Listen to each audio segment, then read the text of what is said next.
Hello everyone, welcome to Nightmare Realm. I want to talk to you about my other favorite biohack. Maybe you've used this one, you've probably heard of it.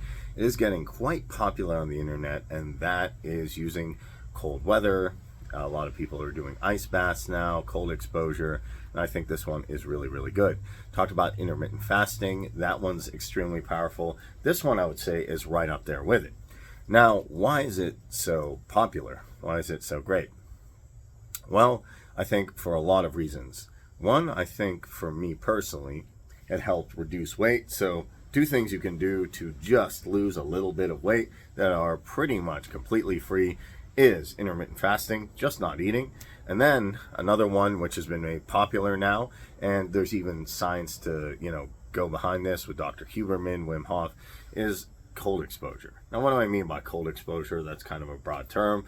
Am I saying just, take off your shirt and everything and go out in -30? Probably not a good idea. So here's what I mean by like cold exposure, really going to break it down and give you some ideas.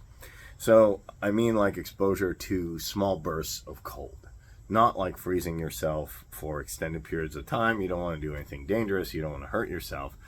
But I do think this is a really, really effective thing to do. Now, how would I go about doing it?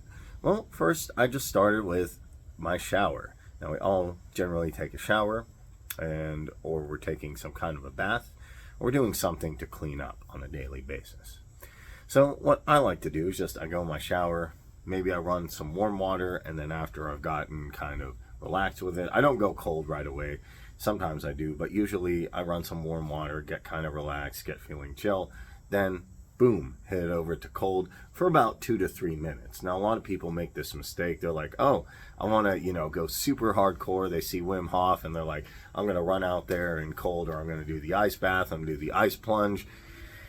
To me, you want to get your body used to it. Just like going to the gym, just like intermittent fasting, just like everything else. You don't want to just go into it cold turkey, no pun intended. You actually want to kind of build up your cold exposure. These are all good hacks.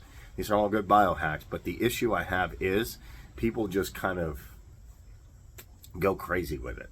People kind of go a little bit overboard when they see this stuff. And I get why. It's exciting. And there's a lot of good things that cold exposure does. Helps you lose weight. Helps put your body, it does put your body in fight or flight mode. But then that helps activate brown adipose tissue. So not only does that help you lose weight, it helps you increase your immunity. It also wakes you the heck up in the morning. Sometimes with a hot shower or a hot bath, you're just sitting there like, oh, I feel so good. But then it's been hours and hours, and like, I need to do something. I need to get out here, record videos for you guys. I need to, go work outside. I need to work out. I need to do something. See, with cold showers, that's really, really a positive thing. Waking you up, immunity, helping lose weight, making you healthier. There's definitely something going on behind that. Also, as far as I'm concerned, it does help a little bit with energy, because the cold also stimulates the production of different chemicals in your body when you're in that mode. I'm not going to say specifically, I know it can increase testosterone or not, but it definitely seems to help just kind of get that vigor when you need it. Especially if you're feeling down or depressed, sometimes what you need is just a nice good cold shower, and then after you get that, to start and hit the day and go at it strong and get a good workout during the day. The only thing I'll say was this: after workouts, I do not do a cold shower if I'm taking a shower after I work out that night.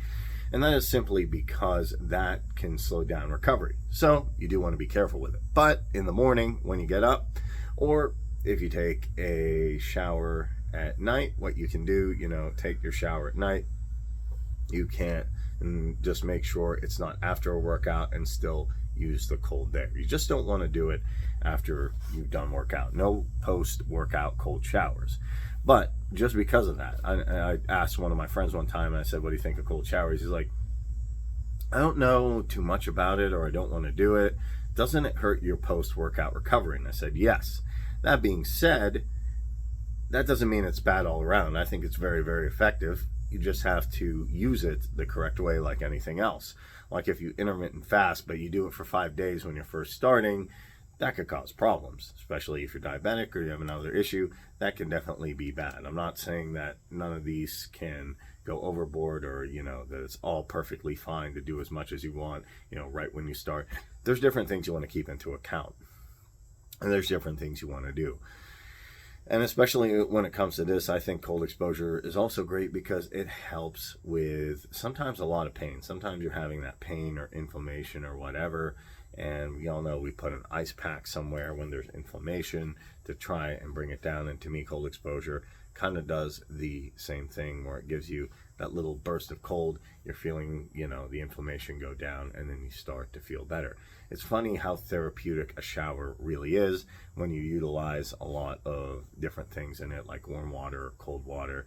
And I think warm water and hot showers do help kind of clear out the pores, help you sweat, just like a sauna does if it's hot enough, and really get out some of the toxins there. So I'm not saying there's no utility to hot showers either, or warm showers. Like some people say, just do cold or just do hot. I'm actually in the camp you can do a little bit of both, but the cold exposure definitely helps. Now, if you want to keep going from cold showers, you kind of got used to that. Maybe it's not as challenging anymore. Maybe it's not doing as much. It'll still give you that first burst when you hit it, but then you get used to it. So what can you do? You can get a bunch of ice, put it in a bathtub, and get like your boxers, or get in your swimming trunks, or swimwear, and then jump into the ice bath for a little bit.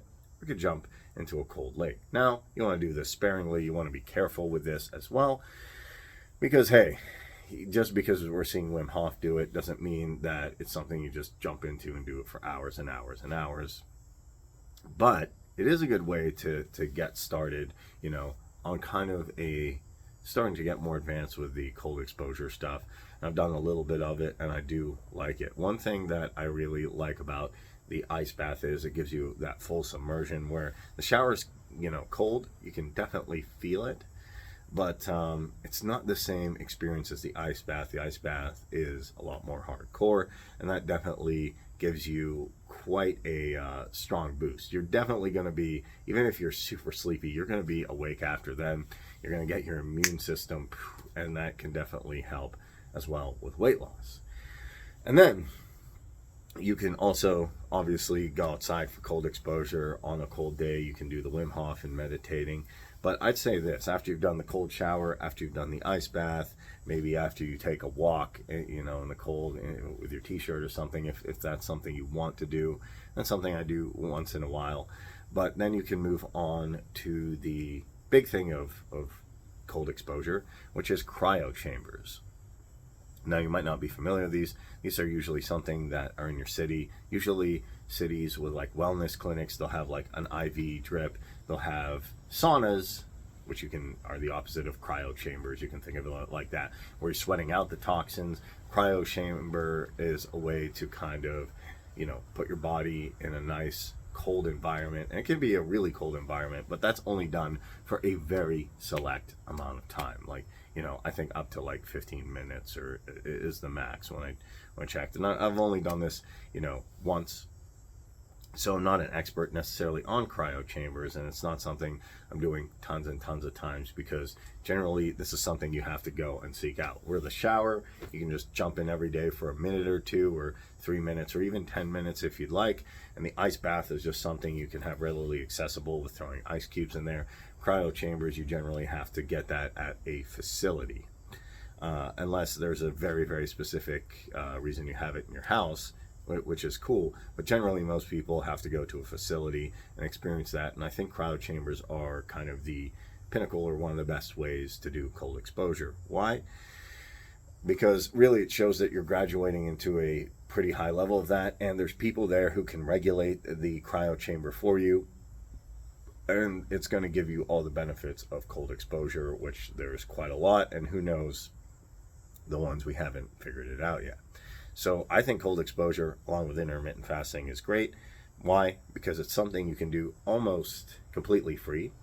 I mean, it does cost a little bit for an ice bath and ice, but it's something that's not super, super expensive to break the bank.